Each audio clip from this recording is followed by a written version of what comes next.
role of a combat designer on God of War 3 is a complex.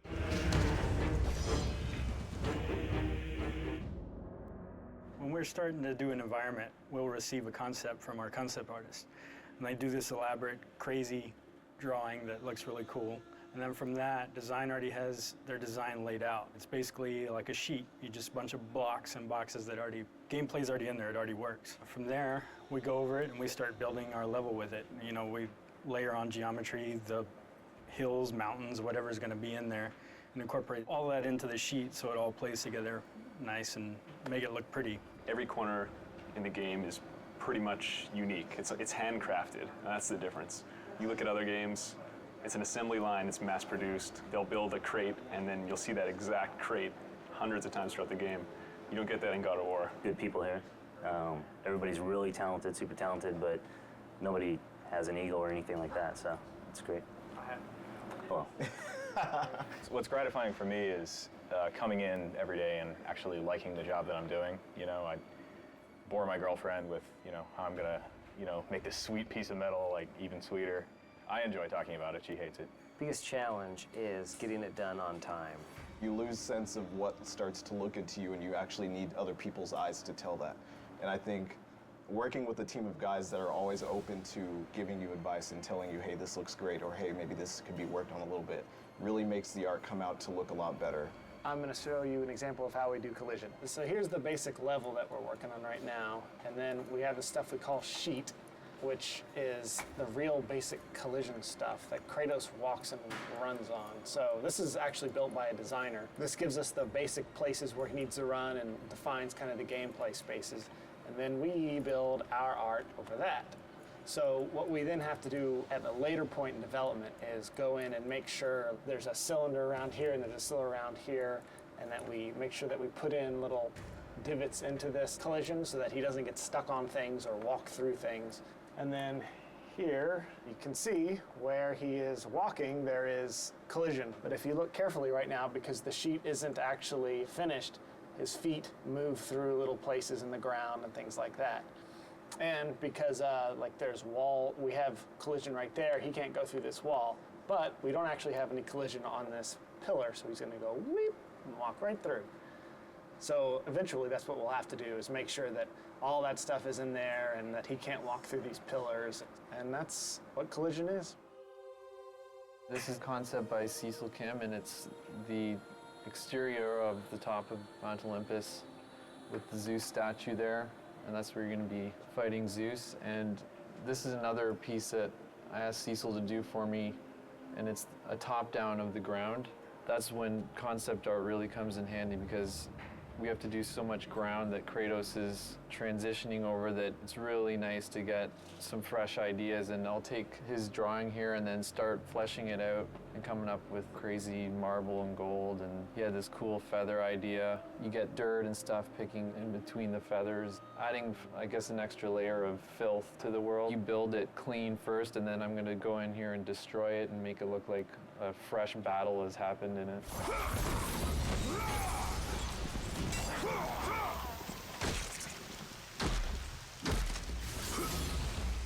Here's an example of a piece in Tartarus. This is a gate that basically raises up on these chains from the side. This is a pretty detailed piece from what we would normally get from a concept artist. We'll get, big vista shots, and then if it's an important piece, we'll get something like this to sort of detail out what it should look like.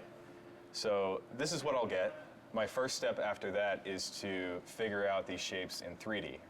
I'll create something like this. This is just a wireframe, just like any video game. Nothing too special about it.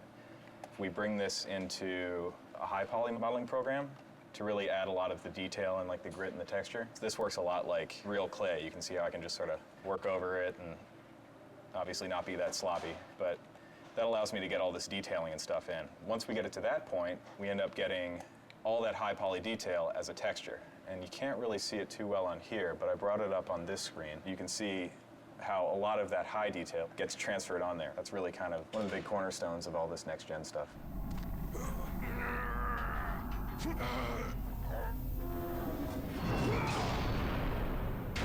This is one of the Hades levels. You can see right here, it consists of a large room and then a series of halls with little torch things in there. This is pre-lit, this is just the polygons. In this game, we are pushing a lot of polygons.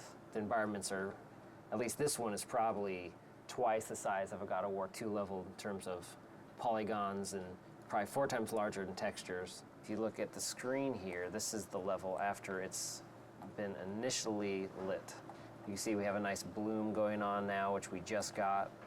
So you can see the softness that you have along all the lights. Before, lighting used to be really harsh. The bloom just gives it kind of this real world foggy effect. Just gives the scene a nice softness to it. Gives it kind of a cinema quality. Eventually his lighting will match the environments and it'll look really nice.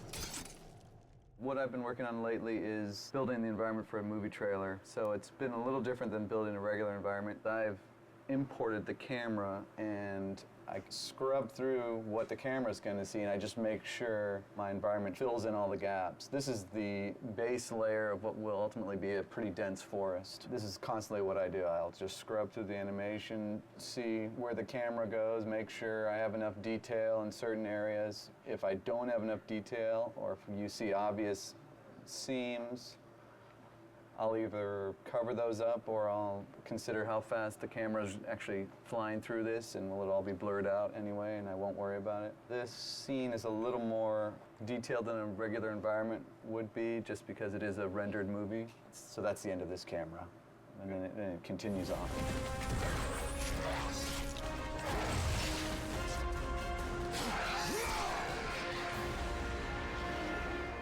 This is the concept that we get, and basically this is an overall of the entire level. It's a big cave, and you have these rock pillars. You got your cave with the waterfalls. You know, it has little details in there, but it gives you the whole picture.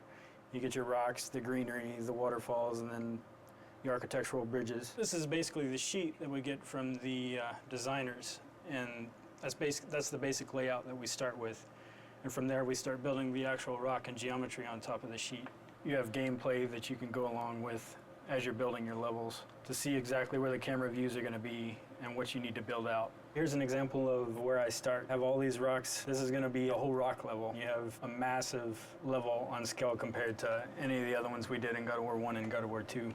And it's all very detailed rock geometry. It takes a long time to cut all this stuff in and make it look pretty.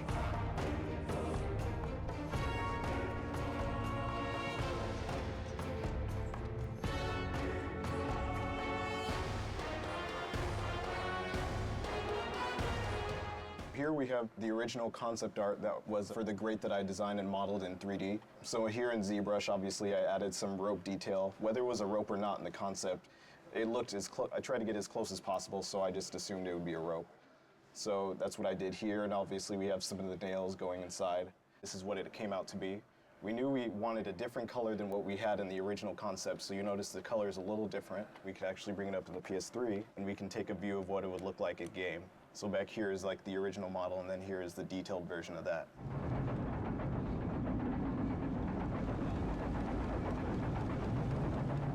This is one of the pieces of concept art for the Olympus hub at the top of Mount Olympus. I'm in the process of arting it. You can see a lot of stuff is still just the gray block-in pieces, but starting to get some of the detail. Pretty much the way they have our tools set up, anything I build here, I can within reason quickly send it over to the development kit. I can send the entire level over so I can run around and play and interact with the environment.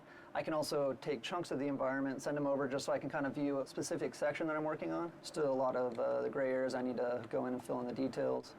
You can see this down here still all needs to be done. This is kind of our art sheet version, which kind of block in the basic shapes and spacing and everything.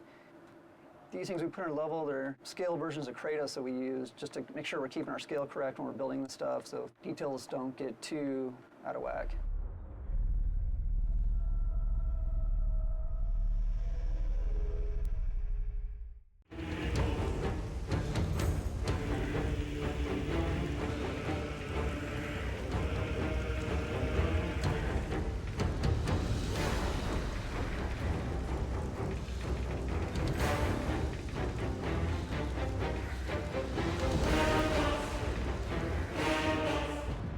To me, level design basically is creating an interactive narrative within each level that the player can engage in and essentially play through. Level design is taking the story and premise of the game and then translating it into a more tangible form that the player can experience. Basically kind of figuring out how to lay out the gameplay to, always have the carrot dangling in front of the player's head and kind of get them to the next part. What do you think? I think that sounded amazing. The script is pretty well written out, so you get a really good written description of what's going on, like what Kratos is doing, what's happening in the story. You just kind of go from there. I get a lot of flack because I say that we put the fun in the game, and I think that's really what we do in a nutshell. One of the greatest things about game design is that you're able to take an idea that's in your head and make someone go and experience that. We have so many tools in this universe and so many tools as far as what the game is built off of that we can pretty much do what we want. We're limited by our imagination, and I think that's one of the most fantastic things about working on this project. As a designer here at Sony, you can't just be good at one thing. It's really in our hands to do it all and do it well.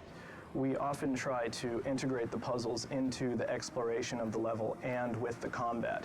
You're going to have a lot of games where all of a sudden you're in your fight mode, and once that's done, then you're in your puzzle mode, and it almost feels like you're playing two different games. One thing we try really hard to do here is to mesh those different kinds of game designs so we get a really more fluid and dynamic gameplay experience. We essentially drive the vision of the level from the player's perspective and serving as the ambassador to them. So we need to protect their interests and make things easily understandable for them as they're playing through the level.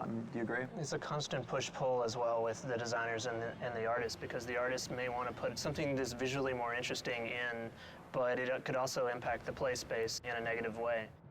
I can't emphasize enough how important playtesting is to our process. If we didn't have it, the game would not be what it is. Because when the player takes the product home, we don't want them to be frustrated. You learn so much just watching people play it. That's one of the most valuable things you could ever do, is just sit down, give the person the controller, and just watch them play, see what they do. I think one of the strongest things that this team has actually is having, the game director come in and play it, have members from all the disciplines sitting down, and because everybody, chips in, hey, how are we going to animate this? Animators are sitting in. How are we going to build this? World builders are sitting in. Is this even possible? Coders are sitting in. That process makes everything just improve immensely. And I truly, truly mean that. I think a lot of people will say that, but here it's extremely, extremely, extremely noticeable.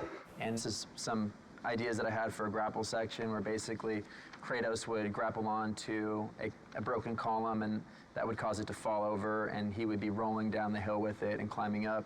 Kratos hits a grapple point, swings around this column, lands on the backside, which has it to tilt over. It starts rolling down a hill, and he has to scurry up it using his climb. He gets on top and then jumps off to land on a platform before the thing rolls off a cliff. So that's kind of just some of the stuff that we think. And when we talk about big moments, this is some of the stuff that we deal with. I have no set process. I'll go from paper to computer to design sheet and then back to paper. It's really kind of organic. I love this idea. There was another version where we had a Titan actually holding onto it and like eating as it's rolling down, like trying to bite you like it's a piece of corn. That unfortunately didn't make it into the game, but one of the things is just because I love an idea doesn't necessarily make it the best fit for the game, and being willing to understand that and walk away from certain things that don't necessarily fit, that's part of the job. This is my grandpa's old man puzzle. It's one of these kind of puzzles you got to figure out how to kind of put it together, but this kind of gave me some inspiration for the labyrinth. So the labyrinth is like this level where there's all these different cubes, and they're kind of like strung up throughout the cave entrance. And they're all like on these pulleys and ropes. And then as you go around the level, you kind of start slowly forming your own puzzle that you're going to then go into.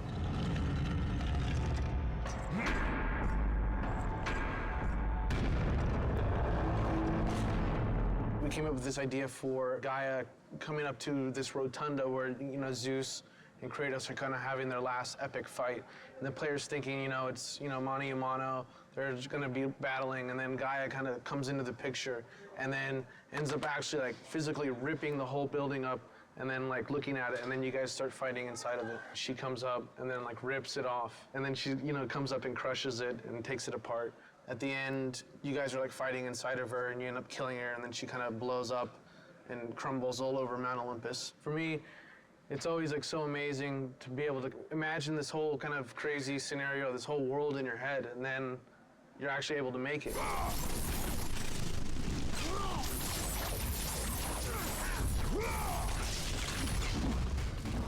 I've been working on the Aphrodite Chamber, which is where one of the infamous lovemaking mini-games will be taking place within the larger game. This is the preliminary room that I brought up in Maya. Roughly what's going to be happening is Kratos is going to be going through a hallway here where he's going to come to this room. There's going to be a bed in the corner with curtains drawn. And as soon as he casts them open, he's going to see Aphrodite with two of her very lovely servant girls who quickly run away. She's going to go into the bed for a little hanky-panky, and we see the servants are very happy right there with what's going on. After finishing his job, Aphrodite is kind enough to draw back this large curtain, which will expose the portal, which will lead to another section of the game. So that's generally an idea of how we mock up an event relatively quickly so that we can assess how the gameplay will be, and then we can forward that off to art so that they can make it pretty. And this is some of the things that concept art has done. This is the bed right here that you saw. It looks a little more fancy than the blocks that I've been using. Once that's done, I will implement them into the game and everything will mesh together perfectly.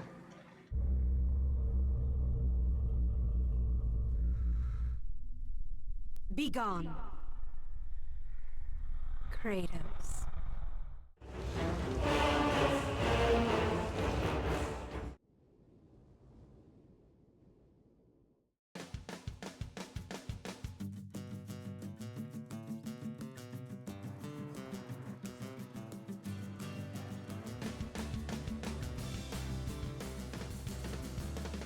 We're in San Diego this week capturing mocap for cinematics. Stigmeti and I came down here about 4 months ago just to tour the facilities. It's really impressive down here, actually. It's a big stage. They do full body mocap. They can do hands and faces down here, and they have a ton of crazy toys. It's amazing that we have this facility that Sony owns that is basically at our disposal, and the teams here are really great. We're suiting up. Getting her suited up for the day, yeah. Velcro custom suit we get made specifically for motion capture. We have some colored panels on there just to accentuate the actors when they're out there, just to make sure that we can see exactly what's going on instead of having an all-black suit with the all-black floor. And this is the Gumby suit. Ready to mocap. Mocap is basically markers in space that are seen by cameras. They're calibrated to be able to be triangulated into a certain point in space. It really serves as kind of a basis for us to layer animation on top of. Got a little coffee. My shades on. This is how we do LA mocap. Body twist, ankle and knee. This is called the ROM, or the range of motion, where we show all of our flexibility and bendability of our body so that the computer can track our markers. Gaia and Titans are going to be climbing up Mount Olympus, so this is our Mount Olympus right there. Don't try this at home, kids. As much as I've directed before was with my little sister and my little brother when we were kids and our parents had the video camera. But it's fun. I think if you know what to do and you can communicate with people honestly and you know what you want, they love it. And people are having fun if you are. Ariel, we're going to do the following now? We're not necessarily as concerned with perfection in really subtle movements because we know that that subtle animation is going to be done by the animators in-house. As long as we can see the character there, then we're getting what we want. This is the real-time feed of the actual character of the motion capture being done. So you're actually seeing like a stick figure, but it's actually a skeletal figure of Richard, the actor being out there. We don't see your feet in that shot, so it doesn't really matter where they are. And break your symmetry if you can, so both arms aren't exactly the same. Rolling.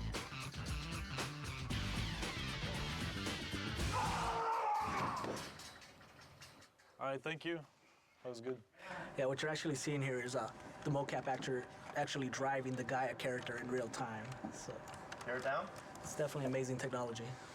Take two, ready. Rolling. All right, good, thank you.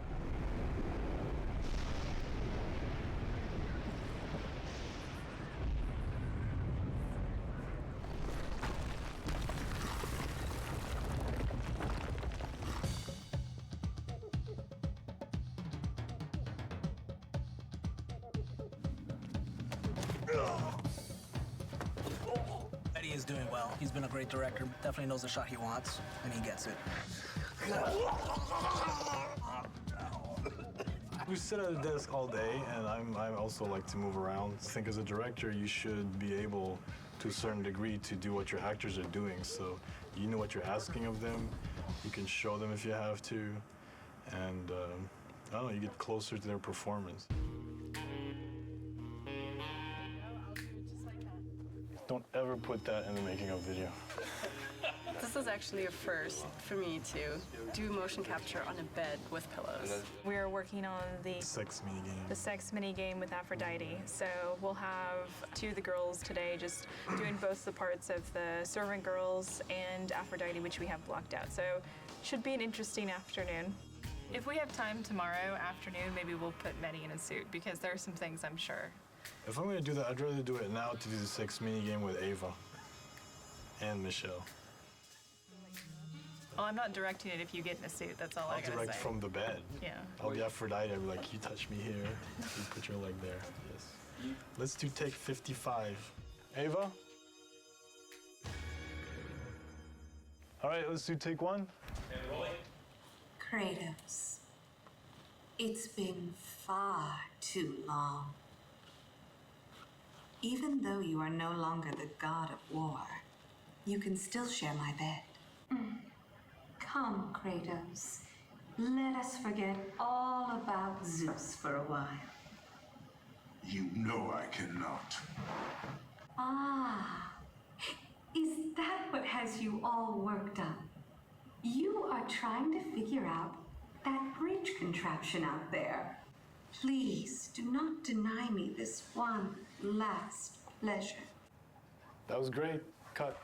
Ah, is that what has you all worked up? You are trying to figure out that bridge contraption out there. You men and your toys. Exactly.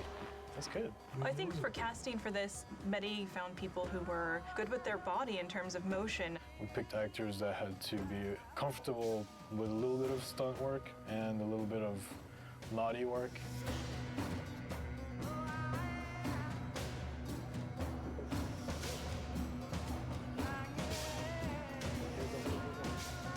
I think everything went really smoothly. And then we got really lucky because all the actors turned out to be great people and they got along really well, so there's a really good atmosphere. We went out to dinner last night and had a great time, like just talking and talking about mocap and cinematics and video games, and it's just really nice to be somewhere where people appreciate all the work that goes into it.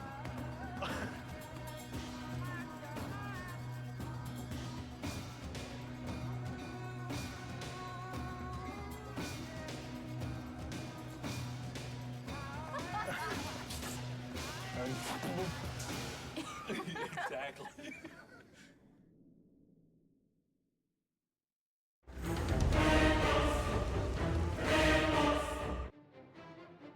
The God of War 3 music production plan is pretty extensive. Today we're working at Skywalker Sound in Marin County. We're working with the San Francisco-based musicians from the San Francisco Symphony, the San Francisco Opera, who are phenomenal. We're really fortunate to be working with legendary engineer Leslie Ann Jones.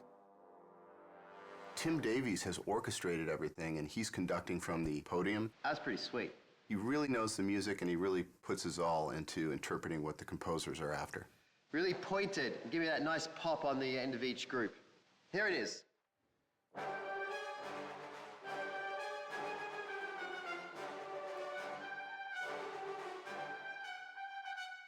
Beautiful. Thank you. The music originally comes in from the composer in what we call a mock-up, which is basically he's using his synthesizers and samplers and, we call them fake strings, fake brass, fake choir, to assemble the composition. And then once it's approved, it comes to me to translate that and put it on paper for the orchestra. It's damn expensive to have an orchestra sitting there, so my job is to make sure that everything's spotless on the page in their language.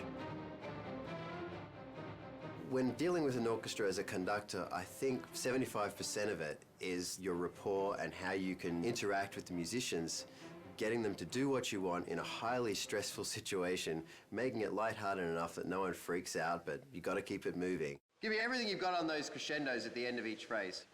Here it is. They're a pack, and they need a leader, and they're all brilliant musicians, but there's something about when you put an orchestra together, they need that focal point, that one person that they follow. These are pretty nasty swells where you got the flutters and everything. Feel free, if it's going to be smoother, to hit the note and then start the flutter later. Okay, here we go.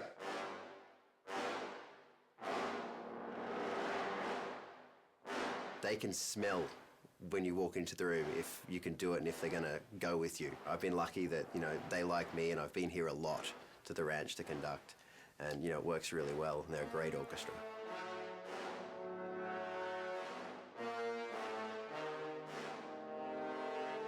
Originally on God of War 1, we had several composers, many of whom have remained with us through the God of War series.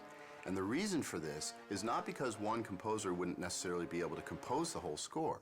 It's because the variety that their different styles bring to the table is actually a tremendous advantage. Why are there 5 composers on this collection?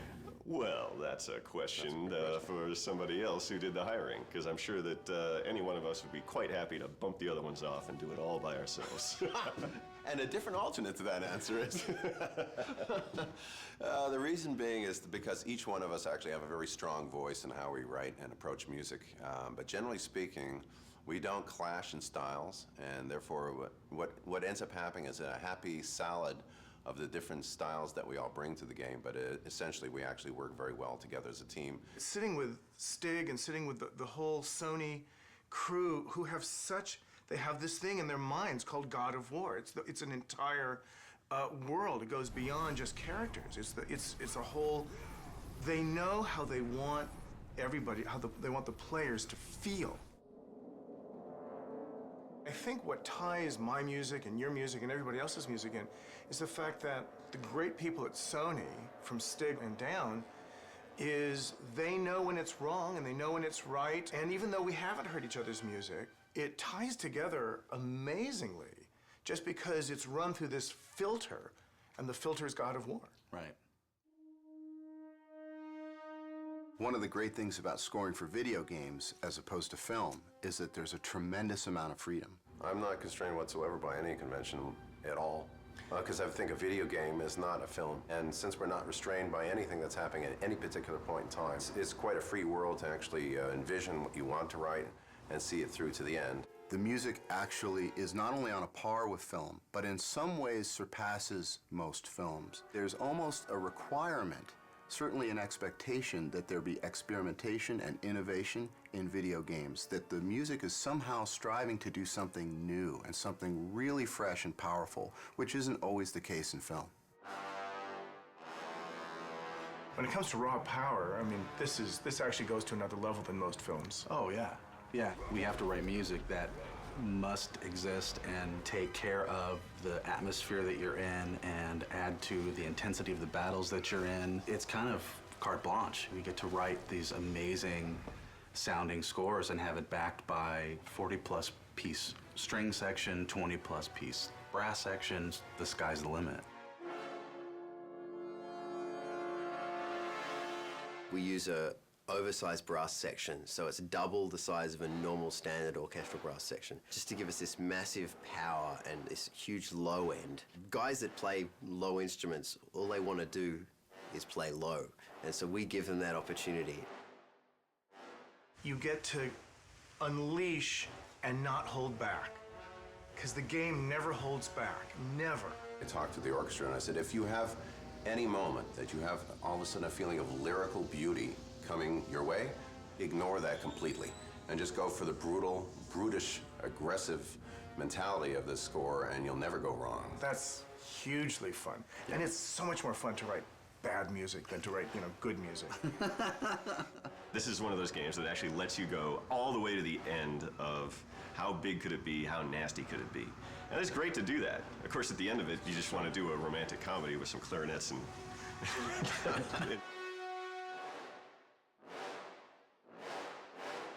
That was really good. At least as composers, we're being hired to do what we do, which is write melodic material, aggressive, edgy material that people remember. Think about when we went to go see your favorite movie as a kid, and you walk out humming the theme and you want to buy the soundtrack because it's such a great part of the experience, and that's what we're trying to do. Is to get people to buy the soundtrack to God of War 3. Yeah, I forgot. Good point. We did just go down to the studio, and we saw where the game's at, and the game, as you probably have just played through to unlock this video, is amazing.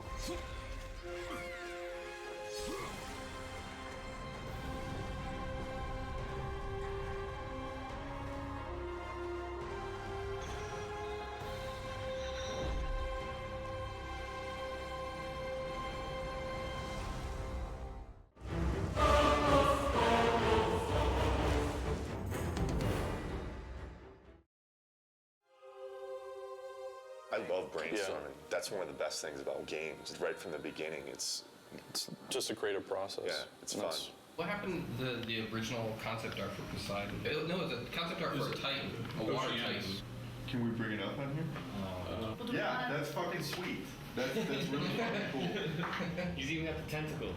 Whatever we come up with, it's like, hey, that would be cool. We just make it form out of water, whatever it might be. A lot of talented people were sitting in that room figuring out, oh, this would be cool, this would be neat, throwing out all these ideas out, doing our best to trying to live up to the God of War 1 and 2 standards, which are insane. Really high. It's like it has to be like almost like in a shape that's like scary. I agree with that. When you pull the camera out, what do you see? And if it is like he's turned into like a huge squid and she's all tied up or something like that. But as you're like fucking flea size, and as you're running around, you see a big part of this. Well, what do you think about maybe that whatever that thing is? It's a lot of different things.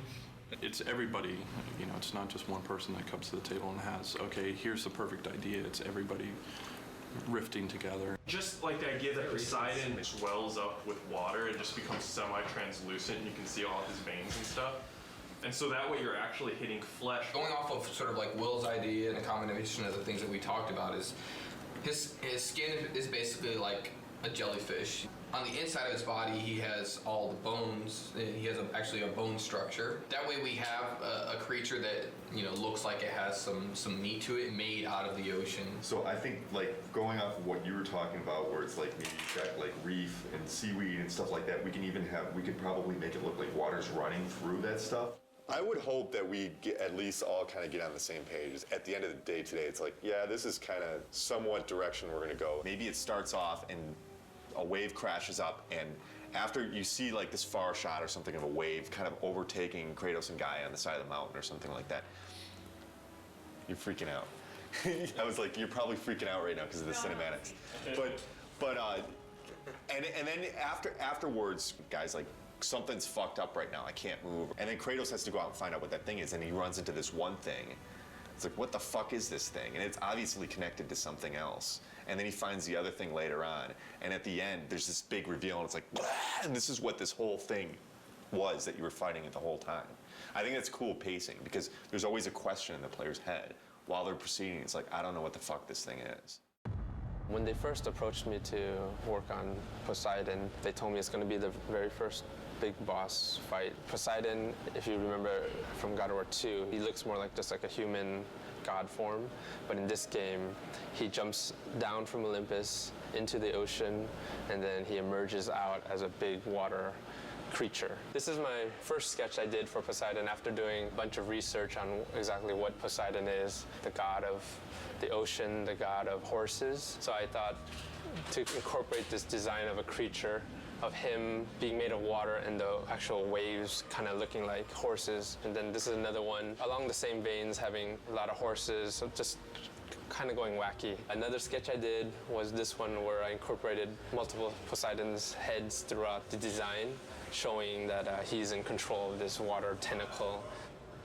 They liked this design a lot with the multiple heads, and they also liked the very first sketch with him leading the horses. They liked this one the best, so they liked this for the overall direction. So they saw this, they liked the feel of this, but they didn't like the direction of the octopus limbs because of previous bosses that we've had, like the Kraken. So this is just one of the limbs of the Poseidon creature, one of the arms. This one I incorporated the multiple faces and then a lot of the crab legs. And then this is another one I did, and this one I wanted to kind of bring back because he's a god of horses to kind of capture some of that feel. So eventually they decided that instead of having 2 different arms, you're gonna just be fighting 1 arm.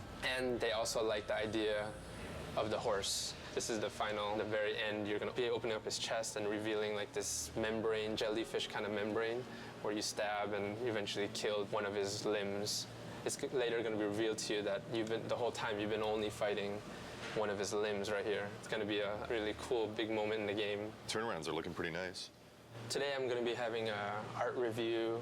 We're getting to the completion of one of the Poseidon's limbs, so I'm working on the turnarounds now.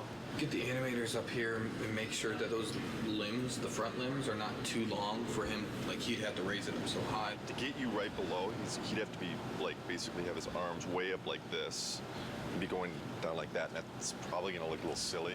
Let's have Andy finish this up. But, Andy, can you save off a version of what you have right now so Adam can go over it with Bruno? And just keep on getting me up here to look at it. Cool? Thanks, man. Thanks, guys. So we just had the review. It went well.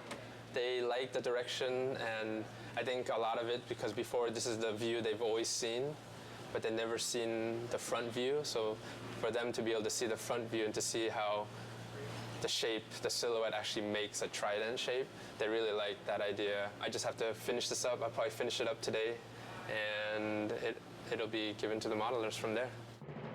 First time I heard about Poseidon creature was 6 months or so ago, and I heard we're gonna have a few of these huge Titan battles. This was the initial concept that was given to us. Things have changed proportionally for it to work right on screen, but it generally has the same feel. I still have a lot of sculpting left on this guy. A lot of this is just like the first pass. So right now I have more just the overall feel of it. Here's Kratos. He's pretty small compared to this guy. So I brought him in here just so I could have an idea of how big he's gonna be. So when it comes to details, how high res this character has to be. So you can see him, he's tiny. I just want you guys to go over and check it out before I start making all the rocks for his face, So yeah, I think it's good. Can we make sure that we're getting like some of this smaller detail like spread out over him as well? Okay. Can I see the scales on the back? Oh yeah. It's really fucking cool. Poseidon looks to be challenging for every department because it's so complicated. When I first saw the concept, really, I kind of looked at it and was like, what the hell are you guys doing? But that's pretty much what I say every time I see one of these crazy concepts anyway. You just go to your desk and beat your head against the table and figure out how the hell you're going to pull it off. Poseidon definitely falls into that class of one of those kind of surprises that I know is coming down the pipe. A lot of water, and that's kind of one of my worries because making good water is hard. We have to start off God of War 3 with a bang, and that's Poseidon. And Poseidon's going to be a water creature, so we have to make water look good on that character. I started doing some research on how we can make a character feel as if he's basically a waterfall, if there's water running down him. And I spent a couple hours and I've put together the model that's behind me on the screen here. We basically want to try to prove the technology that we can make a model look like it has water running down it. We don't have the Poseidon model built yet, but we have Zeus. Poseidon is Zeus's brother. They'll probably have similar type proportions. So he was a good test. This is a shader that I put together. It's pretty crazy with all these different connections. There's several different normal maps that are scrolling on top of each other. This probably took me 3 hours to set up the shader on top of an existing model. So where I want to take this now is I'm going to give it to the effects department, and I want to see like chunkier spraying water kind of coming down off of him. And then basically any area where water hits the surface, we just want to get little particle spray coming off to, just give this thing more of a volume, more water volume. When I started on it, we had already established what Poseidon was going to look like, what the creatures that you're going to be fighting was going to look like, what Gaia was going to look like. We had the Gaia model.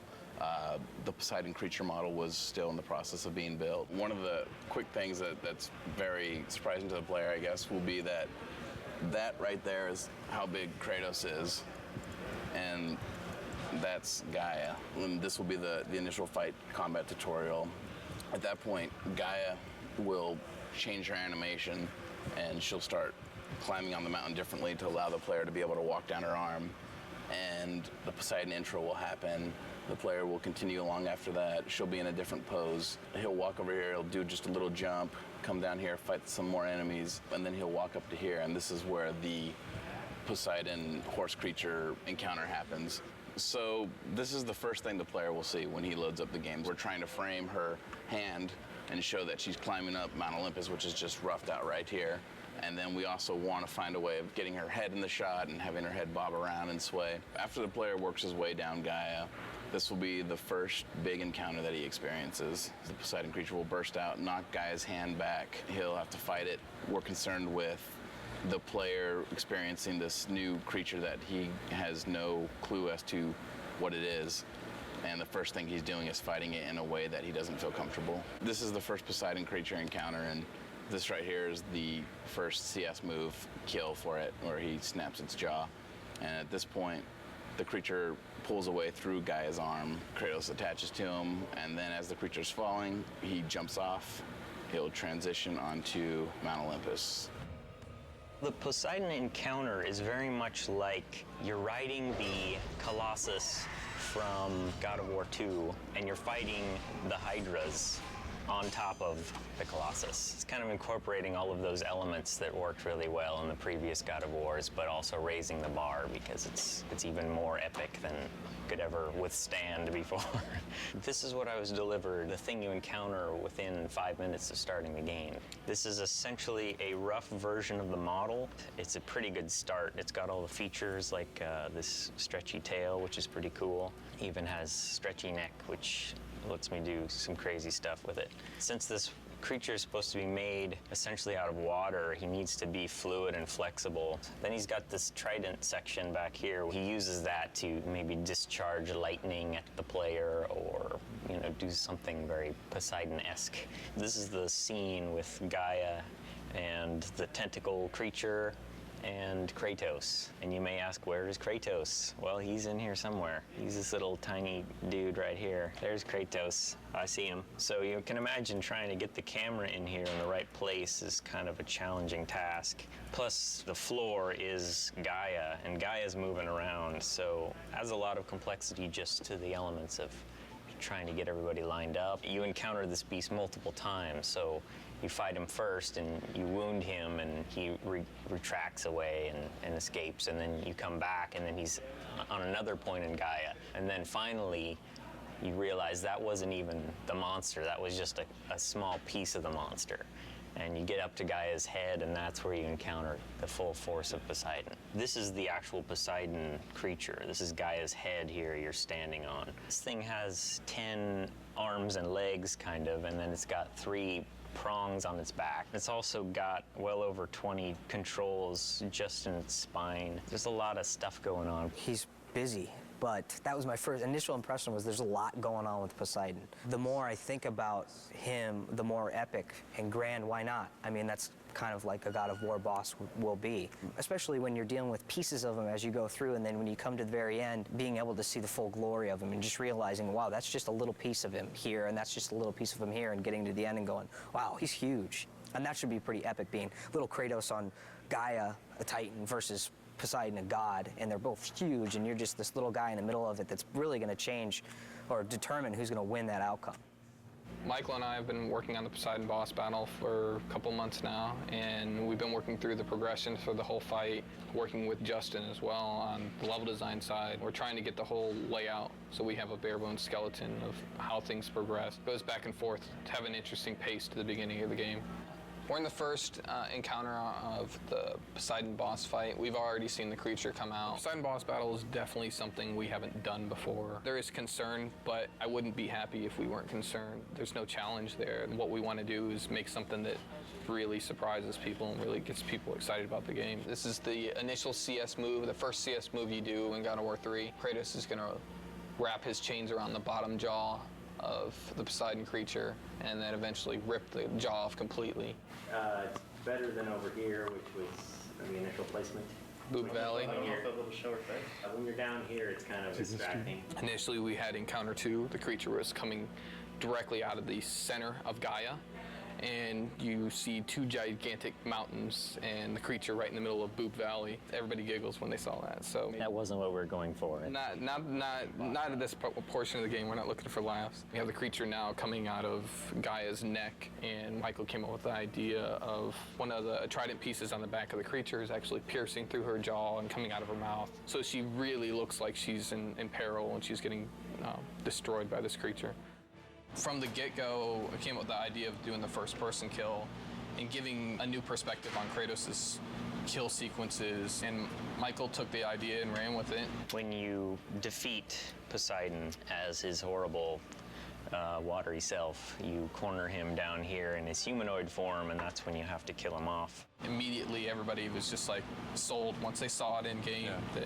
There was a lot of skeptics too, as far as people come up to me, and I'm sure Adam too, and what are you doing? And then actually seeing it in a game, then everybody comes over and it's just like, all right, it worked. Kratos is not so good at making friends, but he's good at killing people. This boss battle has to end with a big finisher. And our final kill is where we're testing out these new CS moves of first-person kills. So the minigame inputs right now are in a third-person camera, and then when you succeed, you get to see the impact of Kratos' attacks and see how Poseidon feels as he's getting completely torn up. He just screams really loud and then bites his ear. It's more of a nibble than a bite. So last time we checked him out, it was just the grayscale high-res ZBrush version, and I believe the low poly version as well. So since then, we've messed with water technology stuff, trying to make it look more like water's flowing through him. Help from like our art director, Ken, and other people trying to make the water look good. Generally though, water's pretty hard to do. It's just a combination of normal maps that scroll, like we take UVs and have them scroll, as well as parallax maps, which add the distortion, which makes it feel like it's a little deeper. After we do all the fights, get it designed, and seeing what you really see and what you really don't, and then we might have to adjust stuff from there, you know? Poseidon is doing well right now. We've been working on it for I don't know how many months, but where we are right now is every part of the boss fight and every part of the level has a first pass right now. It's in, it's functioning. I could hand you a controller and you can play through it. Tuning-wise, it might be too hard. The animations might be placeholder, but it's there. And we have people internally play testing it. So there's people who around here picked up the controller, played it, and been like, oh, wow, this sucks, or this is awesome. And then we keep tuning it and playing around with it to that. We have meetings every week now, so we constantly see how much there is to do. And I mean, it's close as far as gameplay-wise. It's all there. But doing stuff on the Titans is proven to be very challenging. So things that would usually take 5 minutes take 2 hours. All things considered, all the crazy shit we're doing in there, we've had to make hardly any, if any, concessions, which is pretty amazing because the scope of this thing is just huge. This is when we finally get the reveal of Poseidon in his big, giant, epic form. So you find out that these creatures you're fighting are just part of this one, basically the ocean pulled up to Mount Olympus. Oh, Poseidon's broken. There you go. That's how you know it's in development. In development. And the water's supposed to be moving here and all that. He's got no arms. He's got no arms. You know, we have to polish this. We have to make this robust and bug-free, which that's the really scary part. But it's getting there. When we first saw Poseidon, we were visiting the studio in Santa Monica and working with Stig, and it just blew us away that the whole screen was filled with this boss. I don't think there's ever been a boss as big as this boss. We're actually right in the midst of scoring it with Mike Regan, and it's going to be huge. We're going to pull out all the stops, 20 brass players, 53 string players, massive amounts of percussion. So we're really going to try to create a kind of a cinematic unfolding experience for that whole first gigantic boss fight. I hope that they're just blown away by just something they'd never seen before in a game, and to me, that's my ultimate goal when I'm making games, is like hopefully to make something that people haven't experienced, and that makes your game really stick out. The moment that I really got to play through that Poseidon level at the beginning of the game, and you remember how excited I was, like really kind of like when we first got the assets together and like we could sit down and play the things. And you could see, like, with the polish and everything, how amazing it was going to be. And that's it for me right there. You have disrespected the gods for the last time, Kratos.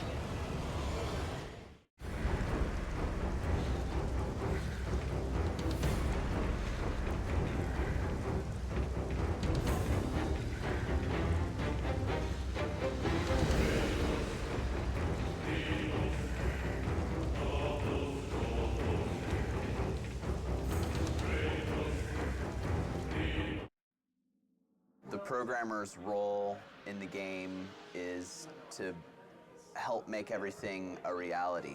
We make tools that allow the designers and artists to actually make the game.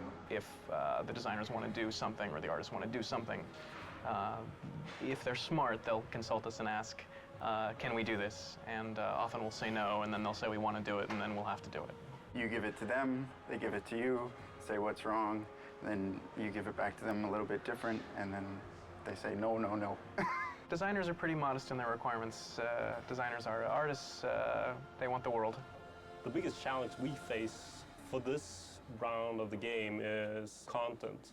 The amount of content we need to put into a PS3 game is just order of magnitude bigger than we had to put it into a PS2 game. And to drive that content around the studio, we just face, massive challenges. We've got a little line emitter here, and it's got these particles, and it squirts them out to the right. And they get to a certain age, and they die. And one of the things we can do is we can change colour of the particle over its lifespan. Starting from bottom to top, these particles start off blue, then go green, then turn red.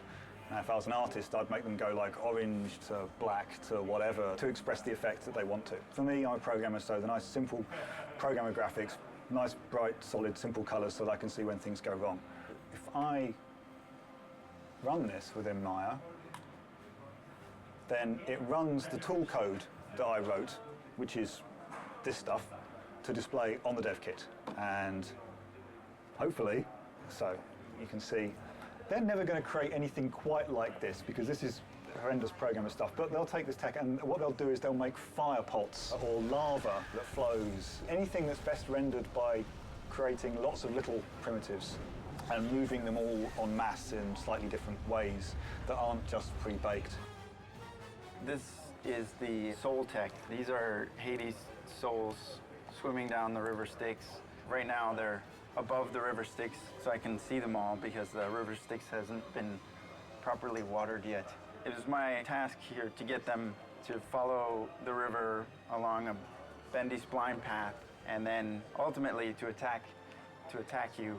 But I haven't done that part yet. Right now I'm just at the basic stage of getting them to swim down the river. The way that I did that was allowed the Maya splines to be used and imported into the game, and then allow the designers to specify radii at different points of the curve. So at this point of the curve, the souls will be within that radius, and then as they come along the curve, they'll all be within this smaller radius, and then they can spread back out later here. And this is placed within the canyon just by the file structure. This loop here handles every soul. It updates all 30 of them.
as you once saved me from Atlas. And I promise to repay you in full. If you wish to repay me, tell me where I can find the Flame of Olympus. The flame? You will never defeat Zeus, Spartan. You will forfeit your life in trying. Of all the lives you should worry about, Helios, mine is not one of them. Feel the power of the sun!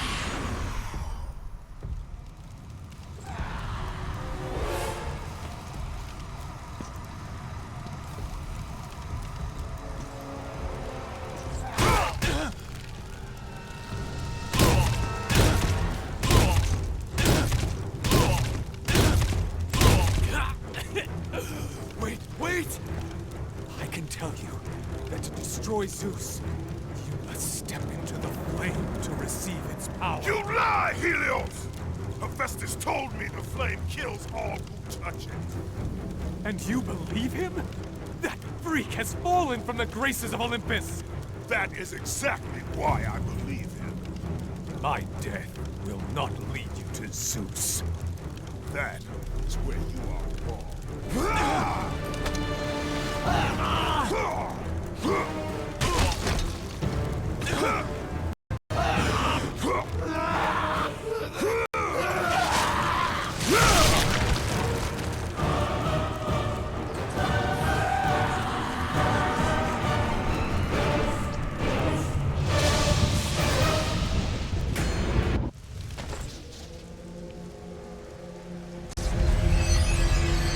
The head of Helios was savagely earned. Its gaze will light your way.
Kratos! It's getting close! I told you, I cannot help you. But you're the only one who can. I know it. I trust you. You shouldn't.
Look who it is!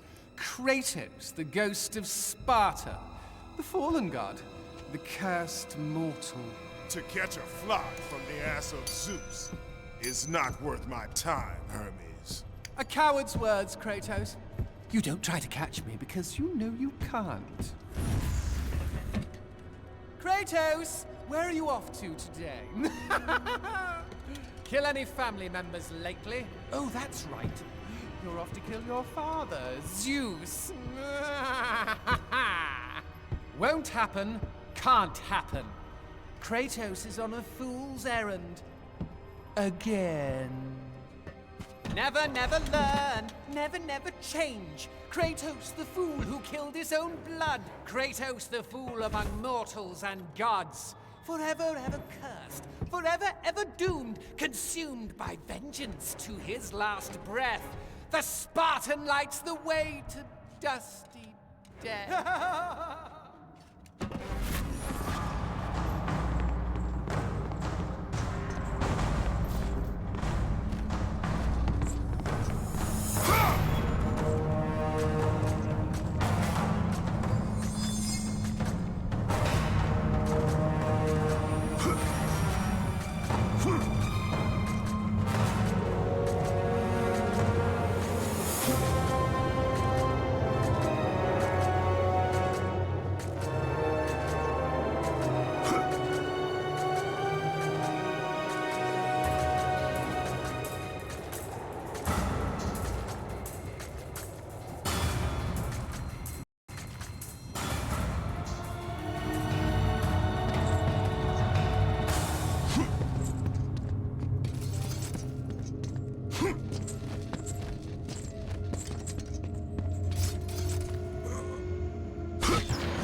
Pandora's box.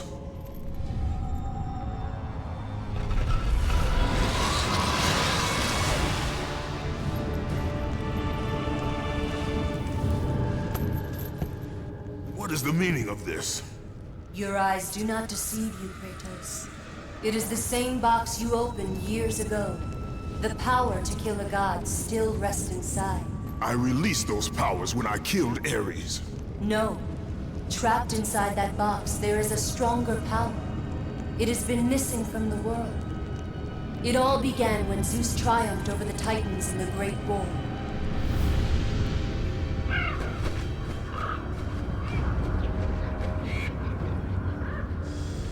Zeus understood that the evils born from that battle, if left free, would destroy the world of man and gods. To contain these evils, Zeus commissioned Hephaestus to build a vessel strong enough to hold them. Fear, greed, hate. He locked them all away in the box in hopes that they would never again infect his reign. When you opened the box to kill Ares, you drew from the forbidden powers.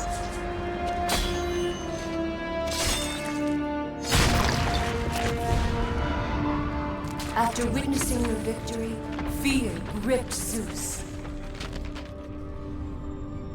But the flame is deadly. How can I recover the box? With its namesake, Kratos. Pandora? She is the key to destroying the flame. The key to our revenge. This will be difficult, Spartan. A simple child will not trouble me, Athena. I hope you are right, Ghost of Sparta.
You may have brute force, but you lack speed.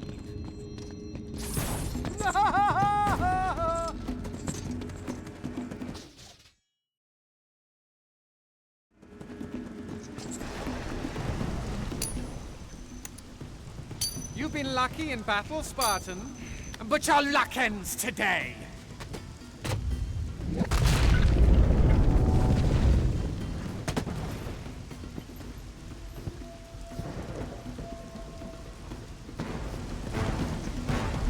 What makes you think you can ever catch me?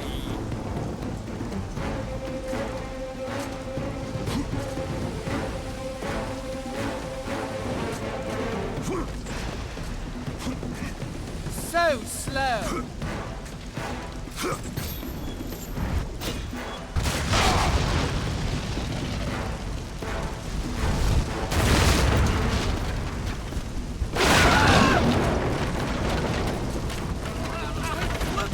I have the speed of Olympus with me, mortal.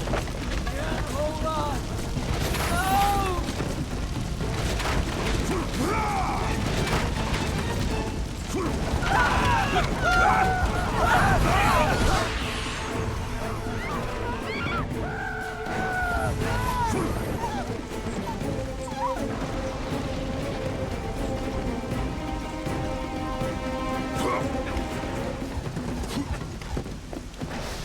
Isn't this fun?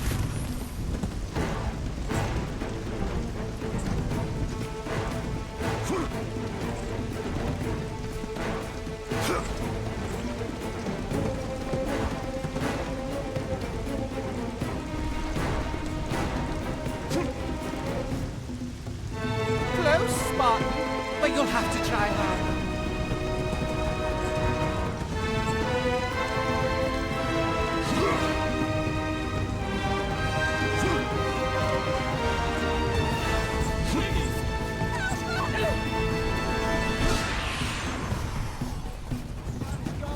What will we do? Sun got his turn. Can I slow down a little, Kratos?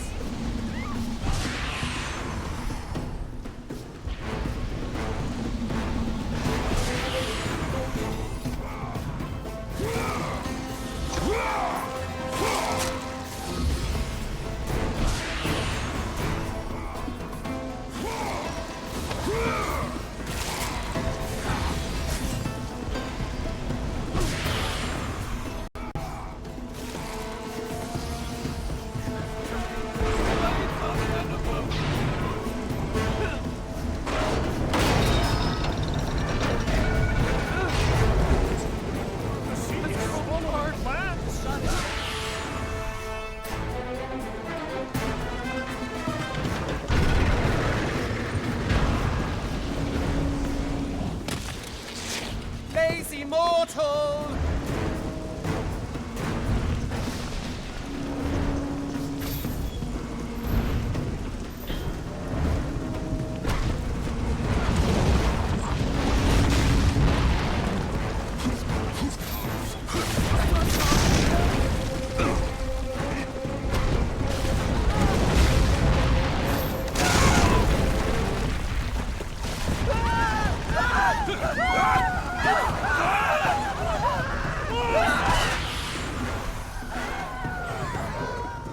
Nice try, Kratos.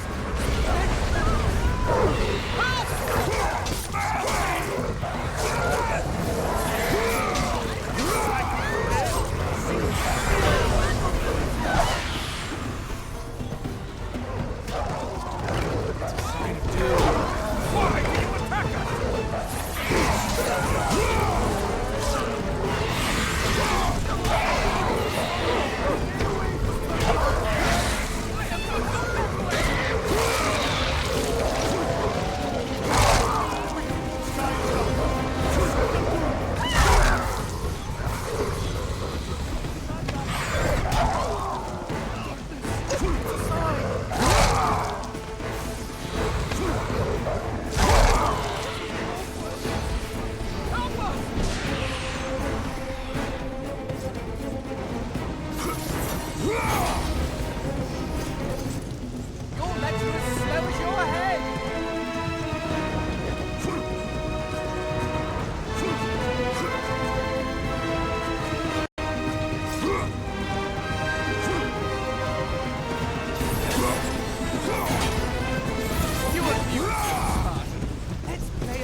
I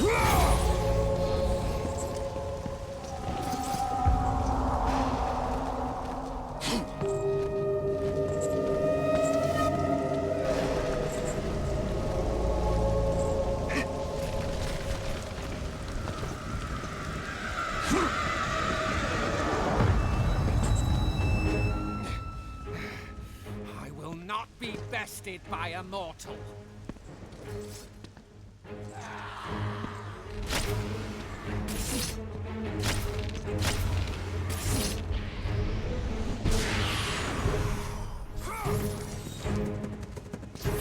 You won't catch me!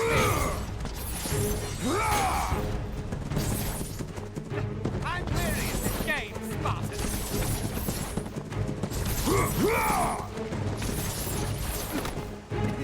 Too slow, Kratos.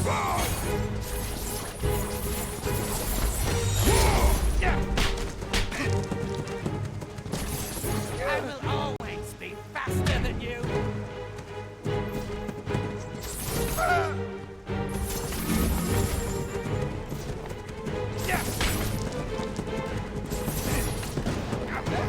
I am still quick enough for you. Unfair, Kratos! This is no longer fun, Spartan.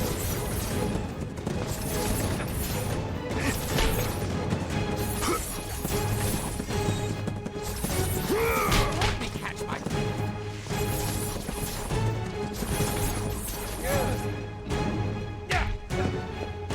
Are you still here?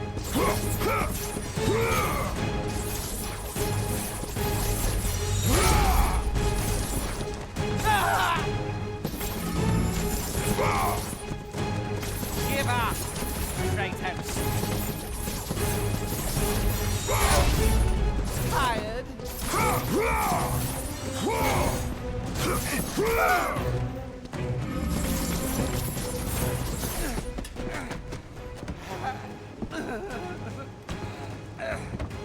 I thought Spartans fought with honor, and yet you seek to kill me when I have no way to defend myself? Not fair. But you have your own sense of honor. Right, Kratos? And what has that honor brought you? Nothing but nightmares of your failure. Today you may defeat me, but in the end, Kratos, in the end, you'll betray only yourself.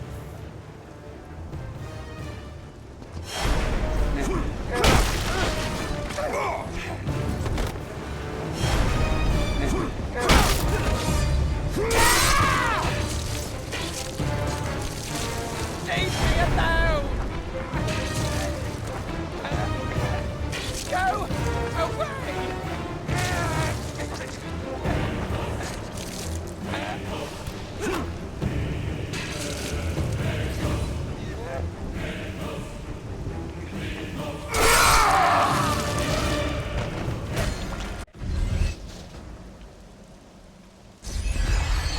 You now wear the boots of Hermes. Use their speed to your advantage.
Bravo!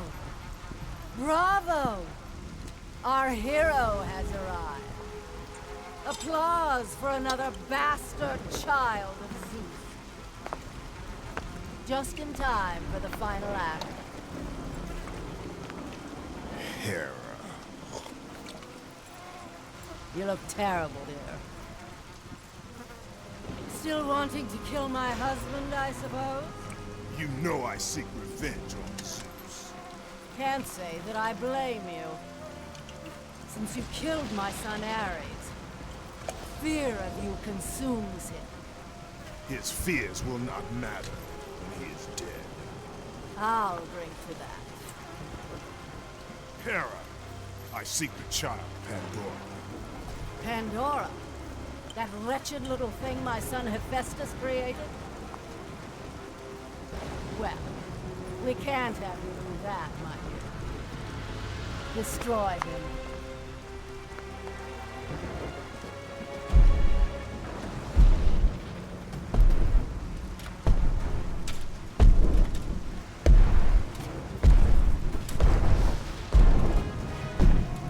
Hello, brother. This is not between us, Hercules. Isn't it? You were always Zeus's favorite. The air on Olympus affects your thinking, brother. Zeus has no favorites. Think about it, brother. While I was stuck cleaning the Augean stables, he chose you to destroy Ares. Not convinced. How about this?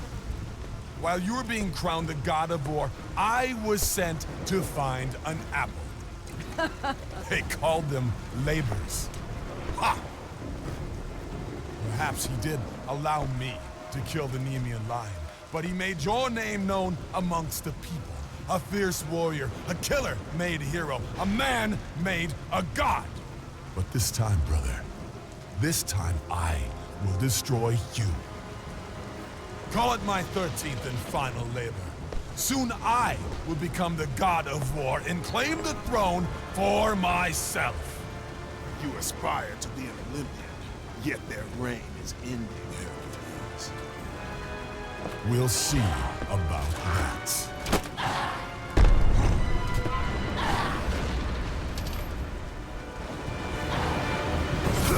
Fight for the glory of Zeus! You boys play nice.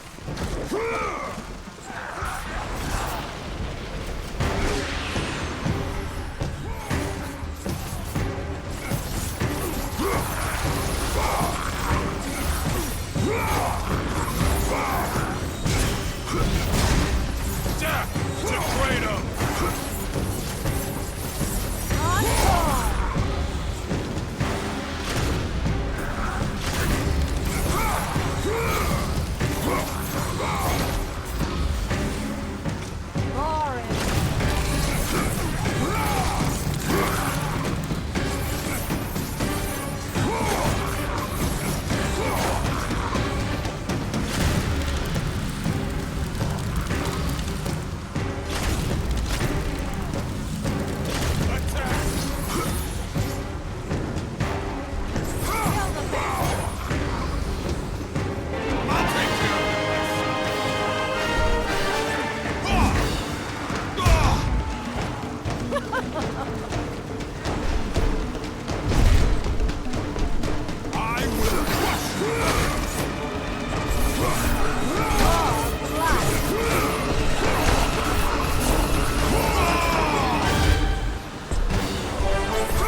You now possess the Nemean Cestus.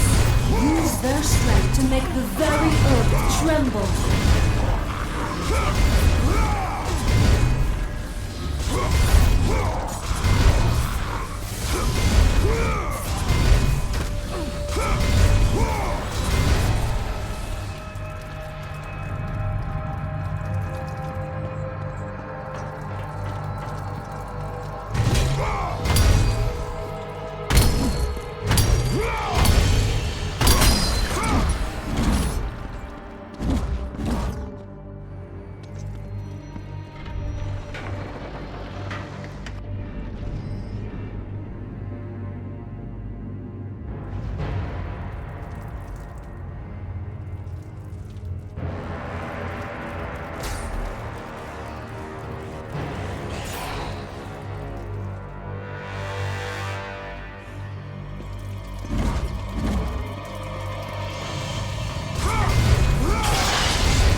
You're Lord Kratos. Please. No. I do not need your help.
QA stands for quality assurance, and what we do is we play through the game all day and find out the bugs that are going in the game and report them to all the different various production leads and creative leads around the office and make sure that everything gets fixed and there's not any big issues with the game when it ships. It's our responsibility to make sure the game is appropriately awesome and epic. If there is a big problem area, well, one of us will just like play that area all day long, every day, do everything you can imagine that could break the game, kind of get in the mind of what people playing for the first time, because we play it every single day. Try to do everything possible in that area with every item, every spell, and make sure it's all working and none of that's crashing the game. So this is the kind of stuff we test on before art even gets in. As you see, it's just kind of like some sheets, some blocks. You don't really see a lot. It's a pretty basic level. So you might see a level go from something like this, when it actually gets its art in, it looks a lot different. The spikes look a lot better, the walls have much more designs, you have the wood in the background, and it goes from designer sheet to something more pretty like this. And this tells you what level we're currently in. The red one is the one you're in, the blue one is the one that you're going to, the one that's loading in, and the white one is the one that you came from. It's very easy when you're writing up a bug to tell them which area it's happening in. These say any AI that are loaded in, so if any of those are loading in and out, we can tell which one's causing problems or causing the game to crash. Over here you have your coordinates, which is just where you are on XYZ axis. It's useful for the artists because they can just type it in, and if we say there's no collision, there's a tree that Kratos is walking through. They don't really play the game very much, the artists, because they're constantly doing art. Down here, it's basically just frame rate, which is useful when we got one into the E3 demo. We use that a lot, and going into the final build, we'll be going through and documenting the frame rate everywhere and making sure everything is up to the right level of frame rate. We can see what areas are causing the frame rate to dip that we need to have code or anybody else go through and see if they can optimize that area. So I've just submitted the bug, and now I'm going to try to see if I can take a video of it actually happening to reproduce it. The bug is that sometimes Kratos just won't grab onto the ledge when he does the jump. And the bugs are assigned to different priorities, and certain ones we refer to as progression stoppers, which means that if a player were to run into this bug playing through the game, they would be unable to continue. And we categorize that as an A bug. It's the absolute highest priority. So I have to make very sure that the designer gets this particular bug so that they're able to fix it, because it's very, very serious. We could get as many as 100 to 200 bugs per day during certain phases of production. This is the opening level. This is when Gaia is climbing up Mount Olympus and you're on the back of Gaia. Art was just added to this level, so you would try to run along different areas, make sure Kratos can't pass through the world, like right here. So in this case, I would go in and give the artist the coordinates to this certain location where Kratos is inside the rock, and that artist would make a collision pass, fixing that collision so I couldn't fall through it. I'm loading the test level to test the Wraith. It's basically this enemy that burrows underground. And the only way you can actually attack him is to use the L1 and circle move, which is your grapple. When he's under the ground, I'm supposed to be able to grab him out and slam him on the concrete. But that's not working right now, so that's when I would open up my Test Track Pro and write up a bug report. It's our job to play the game over and over and over again. So after you play a certain section a certain amount of times, it gets a little repetitive, but that just comes along with the duties of being in the QA. It certainly takes some of the romance out of it, but it's a real pleasure being able to see the game evolve day by day, step by step, asset by asset as they are implemented. It's very exciting.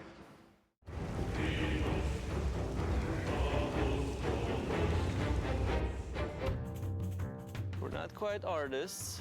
Close, but not quite. You know, some of us have artistic skills.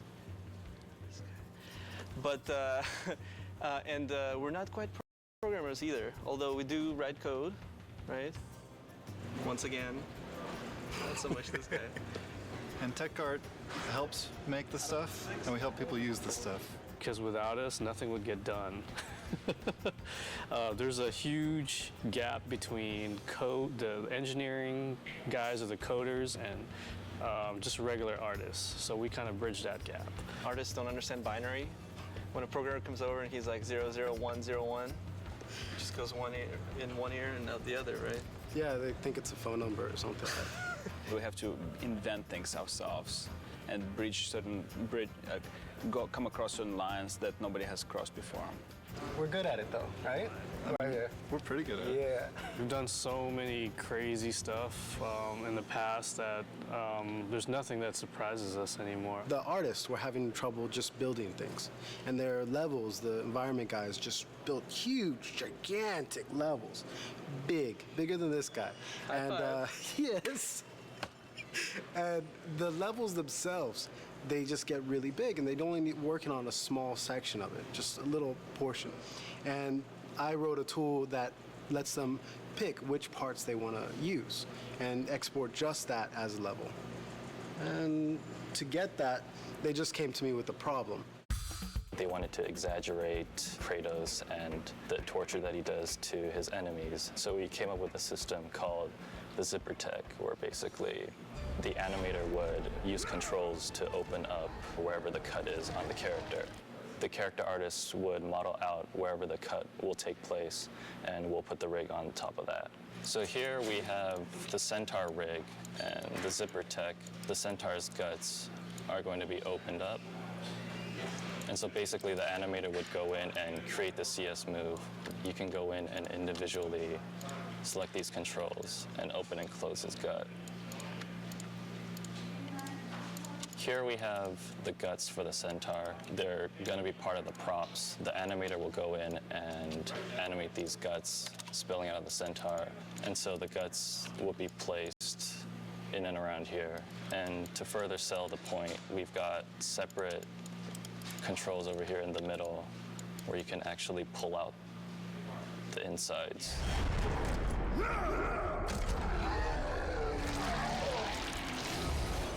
From God of War 2 to God of War 3, we've used dynamic simulation more and more to do more secondary animations on the characters, whereas before on the previous games, the hair would be stiff or the cloth would be stiff. They would be kind of modeled into the creatures. Now we're actually adding motion to those pieces, so you will see hair kind of moving, you'll see cloth kind of moving. Towards the end of the previous game, I, in collaboration with Jason Minters, had created this dynamic system that uses the Maya hair system to drive a series of joints. So as you can see, each of the snakes on her head are independently moving. The animator did not have to individually pose all of these animations, but they have control over the physics so that they can get it to get into a pose that they want, but still when the character moves around, you'll see how the snakes will flow backwards when she goes forwards. It responds to movement, so it improves a lot of the workflow for the animators. It's pretty rewarding to see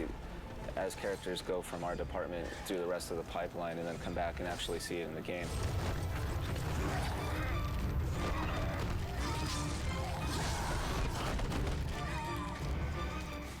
So what I received here is a model of Kratos. What I'm doing is adding the wrinkle in his facial expressions. It's being driven by the actual joints in his skeleton. So as you can see, as I lower the joints, his wrinkles go away, and just like a real human, as the joints move up, the wrinkles start to show up on his face. That's some of the new technology that we're putting into the characters and Kratos. Here I have another example. If I lower his shoulder, you can see veins start popping out and striations start popping out on his shoulder. So not only are we putting this technology into his face, but it's also going to be in his body.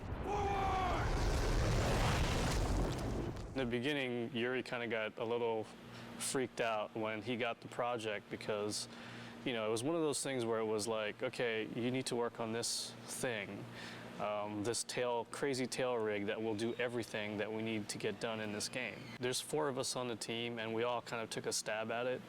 And, it was kind of an iterative thing, but Yuri definitely solved the problem.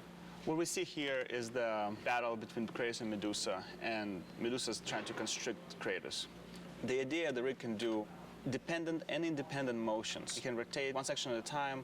I can move one control at a time. So now, for example, here, I'm affecting this part of the rig, and I'm also affecting controls that are right next to it. Things are stretching, and things stay in place or not. I think the key to it is that it's for an animator, it's very easy to use. We can use it on many types of different creatures, tails, ropes, hair. In God of War 2, there was a creature Kraken, and that thing had huge tentacles. And Matty, he was lead animator and game lead animator back then. He animated it, and he complained a lot. And after he saw this rig, and after he saw what guys were doing with Medusa, every time I walk by him, he just thanks me for making this thing.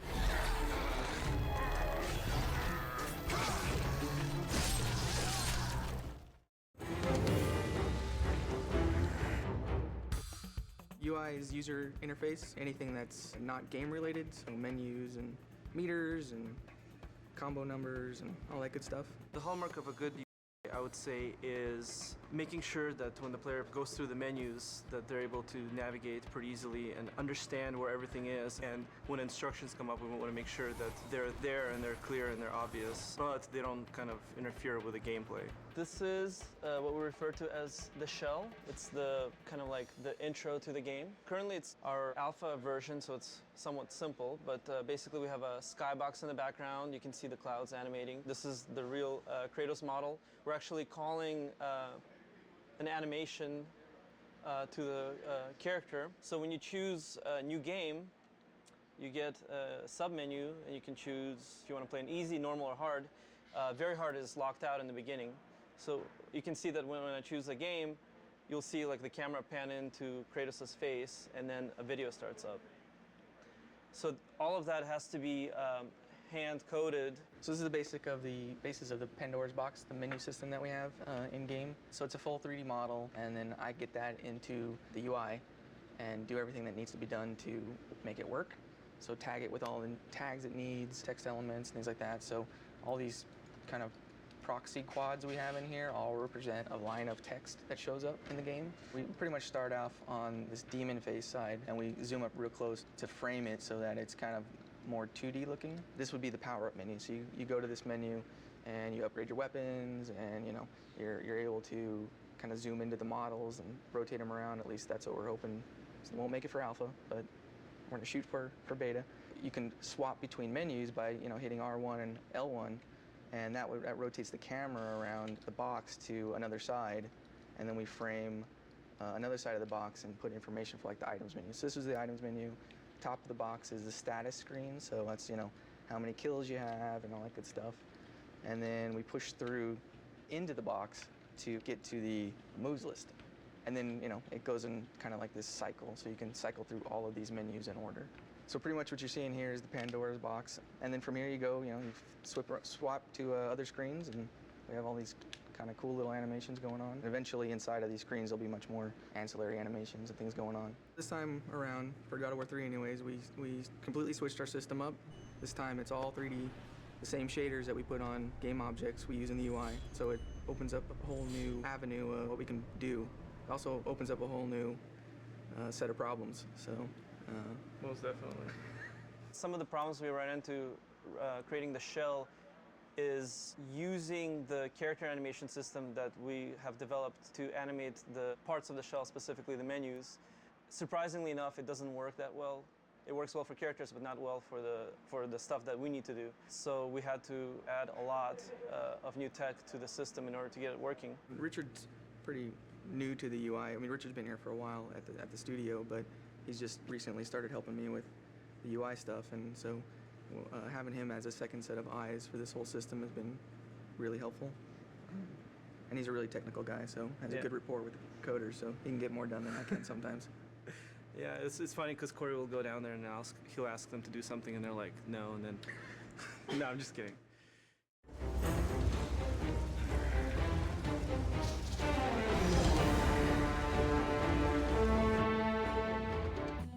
We're kind of the bridge between the ideas that Stig and the designers come up with and different 3D departments. We help visualize it on paper, painting it up, drawing it up, in 2D, and then they take that and actually make the assets for the game. You have to come up with cool design with limited time. The design also has to make sense to the art director, game director, the lead artist. So it's definitely fun, but it's stressful. What's usually given to us is a quick description and then sometimes a write-up on whatever that creature or character has to do, their function in game, and there's always sort of a highlight on special abilities or things that we need to focus on. There's only 4 concept artists here. We all sit together, so we do get to see what we're doing. I feel like I should know a lot more about Greek mythology by now. I should have my PhD degree or something. But still, a lot of times, I just sort of make up a lot of things, and it's still a lot of fun. Right now, as you could see on my monitor, working on Pandora's Cage. This is a final concept design that was proved and it's good to go. But to get to this point, there was a lot of sketches, a lot of color variation, a lot of input that I had to get through. We've tried maybe girls hanging together, or we tried maybe girls holding the fire torch, or we even tried the guys holding a cube, or we even tried the guys holding the torch. So after all this variation, the one got picked, which was this 2 characters, Icarus. Because I mainly focus on environment, I took a lot of pictures of myself. Actually, it was my wife took it for me last night. It's kind of embarrassing to show, but I'm wearing my boxers and just shirt. Just try to come up with the pose that I want, even the back part, the front side, and even the hands. So a little frustrating because I do environment paintings, which deals with a lot of rectangles and cubes and where the light is gonna head and all that. But when it comes to character, it's more organic. For me, it's more difficult.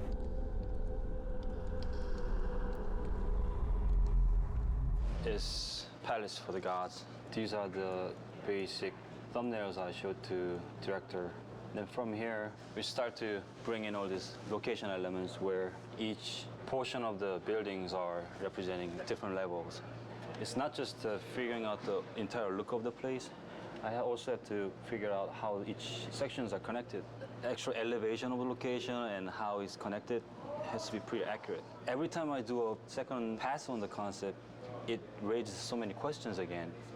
Feedbacks means change, and after that it raises different questions, and another meeting, and feedback again, and changes. So it started with a very ambitious and very inspired task, and then slowly became a big headache. But the funny thing is, you never get to see this scale in actual game, because actual gameplay only takes place in this top section here. Like you see, this entire concept is being drawn out from the entire mountain towards the balcony area where the most gameplays take place.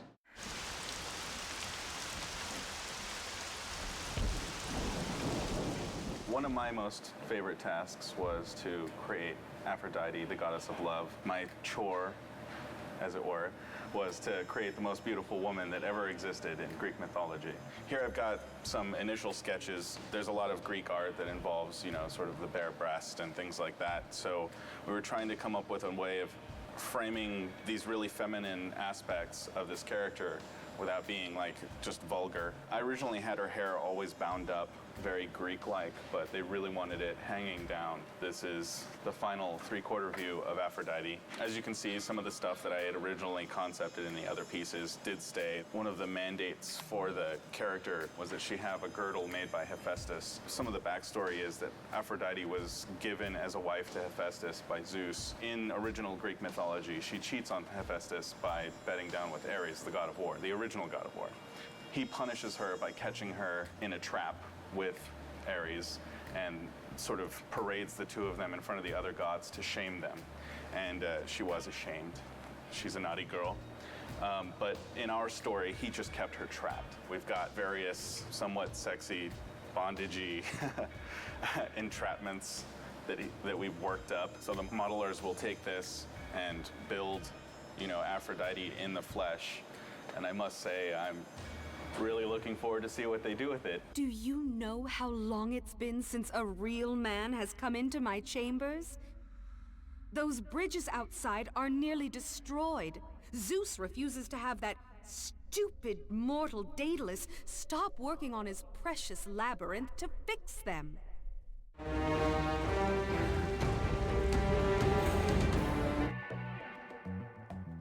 I am Max Ankar, the senior effects artist, and working on God of War 3. This is my new helper or friend.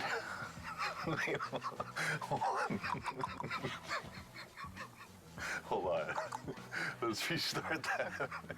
I speak in clicks. Okay, wait, hold on. Ready? This is my partner, Jesse, Cheese Whiz. That's all I can say. I'm working on God of War 3 here, making the greatest effects. Got a partner now, Jesse. He's awesome. It's gonna be great having some help on God of War 3. And yeah, cool.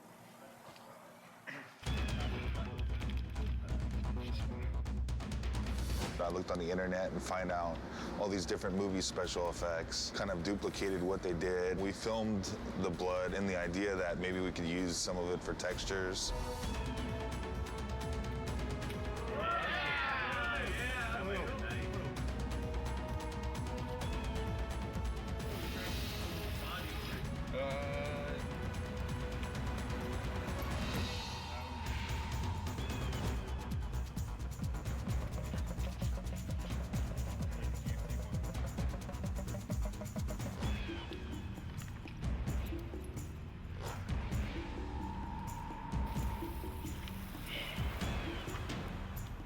Gonna be like a spray. So instead of the last one just leaking out, this one should spray like kind of like more like a artery.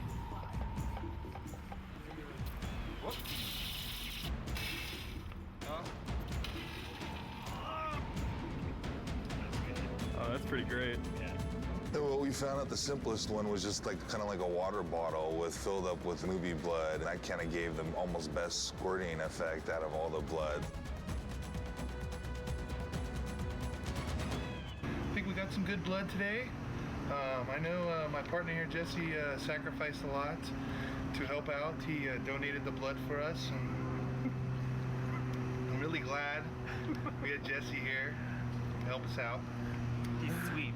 Yeah, Jesse's really sorry. Jesse, watch out. Okay. Thank you. We used a couple little parts of it right here. This is the film blood. You got a series of images that you rendered out. You put those on the polygonal cards, and that's what you're throwing out of the particle system, basically, or splatting on the ground. That's kind of what's going around in the game, is the little blood splatters when Kratos gets hit or enemies get hit.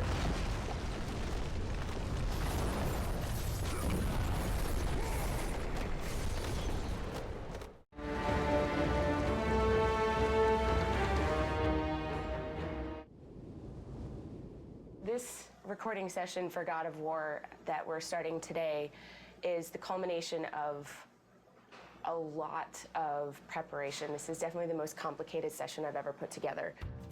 I'm gonna go get a sweatshirt. We should go in the other room while we can, huh? One of you here and one of you here. How close do you need to be? Here, just duck under the microphone. We need to take a couple minutes to readjust where things are. I'm a little nervous about this session, just the number of variables. We've got a lot going on. 2 actors at a time. We've got a lot of people going to be at the session. We've got facial capture, we've got teleprompters, we've got all kinds of stuff. It's a new studio. There's room for error, but I like to think that I've nailed everything down before we got there. But I'm definitely, my breath's coming a little shorter today than it normally does. We are moments away. What was it, Kratos?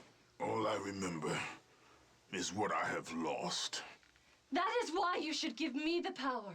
I understand its true meaning and my character, I like to think of her as she thinks she's doing something good, but in reality, she's trying to take over the world. Kratos, she is the key to our revenge. I trust you to do the right thing, Kratos. You shouldn't. Kratos, I found out, is a piece of me that I kind of didn't know existed. It's kind of a dark side that it really is fun getting a chance to explore. I delivered your revenge on Zeus. My vengeance ends now. I owe you nothing!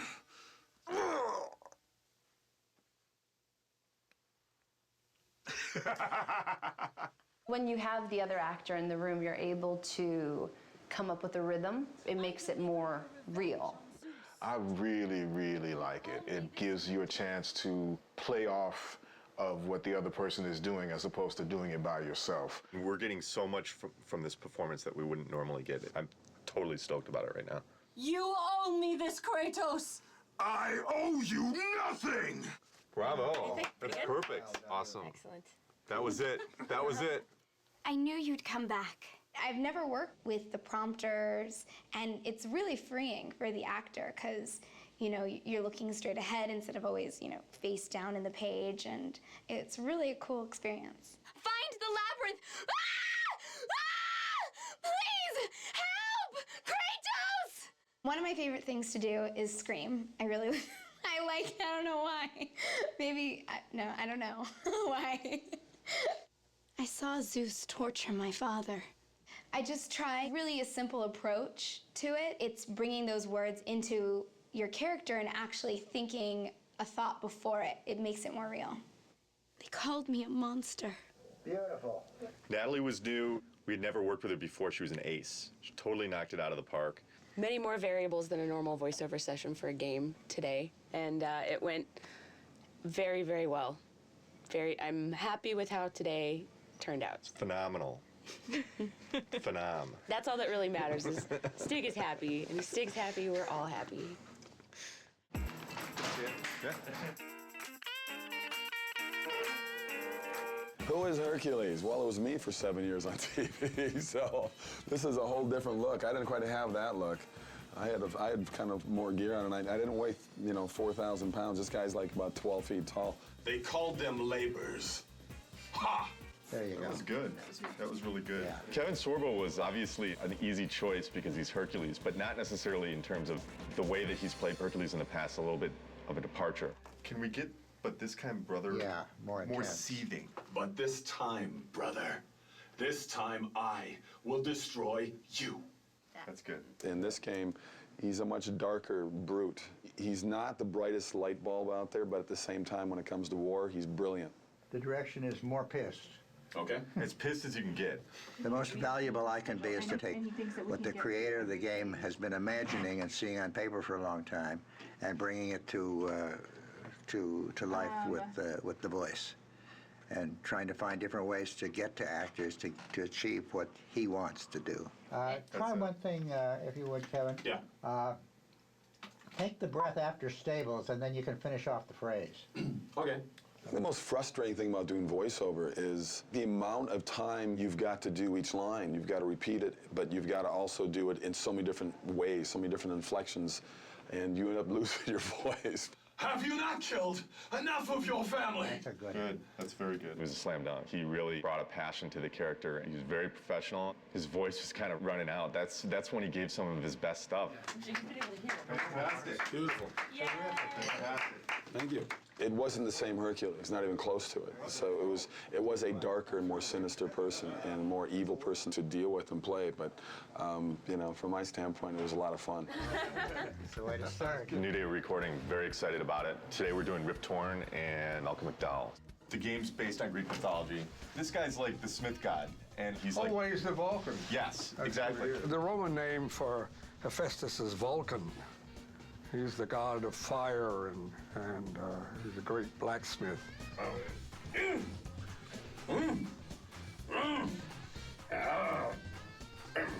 The greatest thing you have on stage is the other actor. I don't get extra pay for this. Thank you. They are entertainment and they are movies, and you can get involved in it. It kind of gives you a semblance of what live theater used to be when you had audience participation. Yeah, I kind of look like that. Ghost of Sparta. It is you. Well. I thought Zeus would have killed you by now.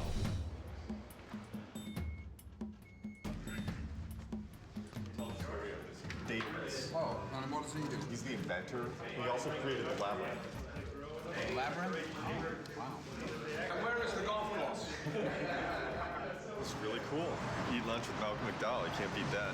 The ice storm, that will give me the power to bring my son back to me. Where is my boy? Awesome. You bastards! That was awesome. We need That is fabulous. We want to protect it with one more, please. Oh, we're not gonna go protecting all these takes, are we? Yeah, Don't we tell are. me we're gonna do 2 fucking takes. Why don't you just use a bit of proper tape? Why do we have to do 2 takes of everything? Well, because we Not for protection. Yeah. Oh, come on. Let us listen to it. That's nonsense. And we're going to listen to one line and be right with you. Okay. You don't mind, right? Because it's really, if I'm in a jag and it's going, it's going. I hear you.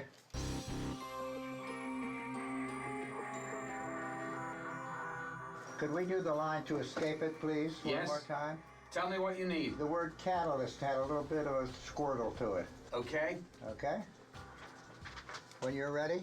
Okay. To escape it, we must assemble it.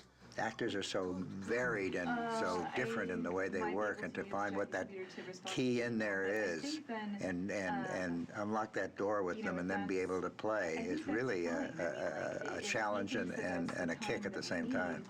He said that if I took the liquid fire and the sling, oh, my boy, oh, my child. You know, I actually like that. That's different than what we thought. Terrific, thank you. I like it. Vengeance on the king of gods. You'll need an army of gods. And weapons.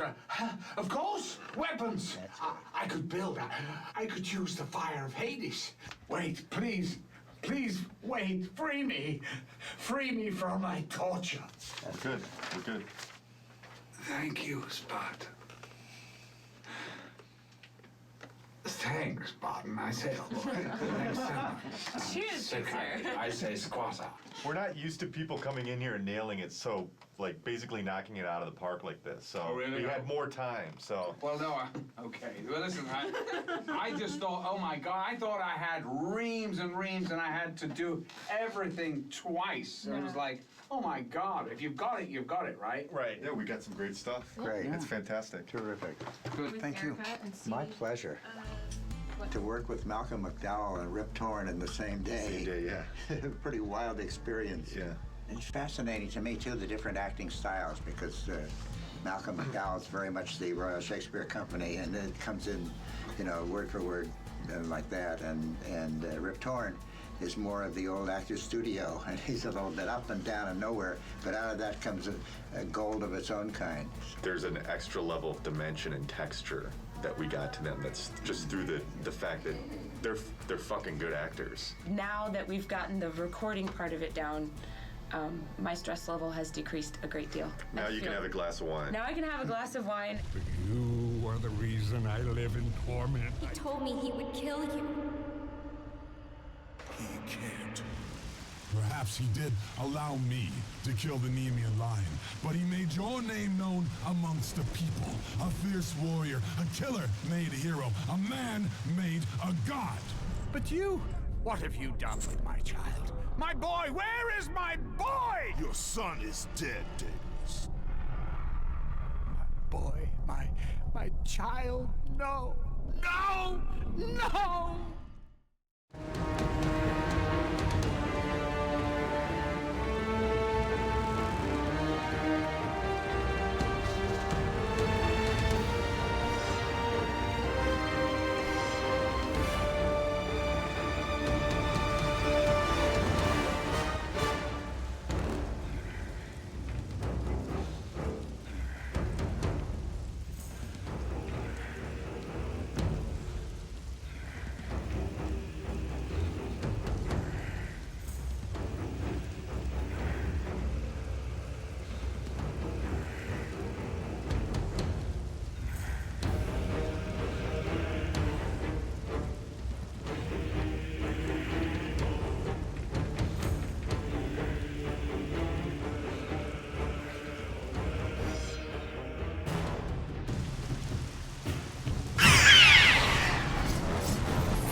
the rains of Sparta drive your land.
drive your blade!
Let the rage of Sparta fuel your blade, Kratos!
Let the rage of Sparta drive your blade!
rain of Sparta drive your blade!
Ride your blade!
Rage of Sparta, fuel your blade, Kratos!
Straight to Sparta! Fuel your blade, Kratos!